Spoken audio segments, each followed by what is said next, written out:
एक बार पूज्य गुरुदेव के पास में कुछ बहुत सारे लोग पहुंचे और उन्होंने आचार्य भगवान से कहा कि आचार्य भगवान, जब हमारा देश आजाद हुआ था तो बहुत ही कम कत्ल खाने थे, लेकिन देश आजाद होने के बाद कत्ल खानों की, ऊछड़ खानों की संख्या बहुत ज्यादा बढ़ चुकी है। हम आपके दरबार में आए हैं और हम जानते हैं कि जो एक बार पूज्य आचार्य गुरुदेव के दरबार में आ जाता है कभी वो खाली हाथ नहीं जाता, और हमको विश्वास है कि हम आपके पास में आए तो कभी खाली हाथ नहीं जाएंगे। गुरुदेव, हम चाहते हैं कि ऊछड़ खाने बंद हो जाएं, ऐसा प्रयास और ऐसा आह्वान आप कीजिए। पूज्य आचार्य गुरुदेव ने विचार किया और सोचा।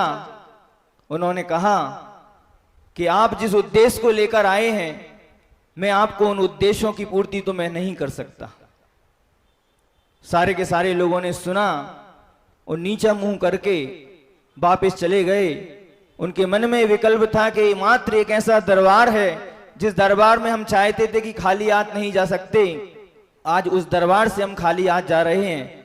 अब दुनिया की कोई ताकत नहीं है जो ऊछड़ खानों की संख्या को बढ़ने घटने ना दे। पूज्य गुरुदेव के मन में विकल्प आया और गुरुदेव ने कहा कि देखो, मेरे दरबार में कोई व्यक्ति आया, कुछ मांगने के लिए आया, लेकिन आज वो उस दरबार से खाली हाथ गया, लेकिन मैं किसी को झूठा आश्वासन भी नहीं दे सकता।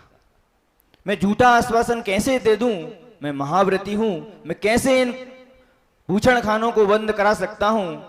गुरुदेव ने मन में विचार किया और रविवार ये प्रवचन में आचार्य भगवान ने उद्घोष किया कि समाज के कुछ बहुत श्रावक श्रेष्ठी बंधु वर्ग आए थे और उन्होंने मेरे सामने कुछ ऐसी बात रखी कि मैं उन बातों को उनको कैसे स्वीकार कर लेता और मैं कैसे उनको आश्वासन देता।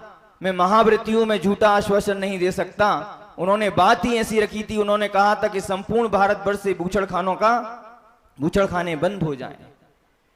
लेकिन मैं आप लोगों से कहना चाहता हूं, मैं ऊछड़ खाने तो बंद नहीं करा सकता हूं, लेकिन मैं पूरे भारत देश की जैन और अजैन समाजों से मैं कहना चाहता हूं कि अगर तुम चाहते हो कि ऊछड़ खाने बंद हो जाएं तो ऊछड़ खाने तो बंद नहीं होंगे, लेकिन अपने अपने गांव में के गौशालाएं खोल लोगे तो ऊछड़ खाने अपने आप बंद हो जाएंगे। जो ऊछड़ खाने में गाय कटने जा रही थी हमारी सारी गाय, आज पूज्य गुरुदेव के प्रयास से लगभग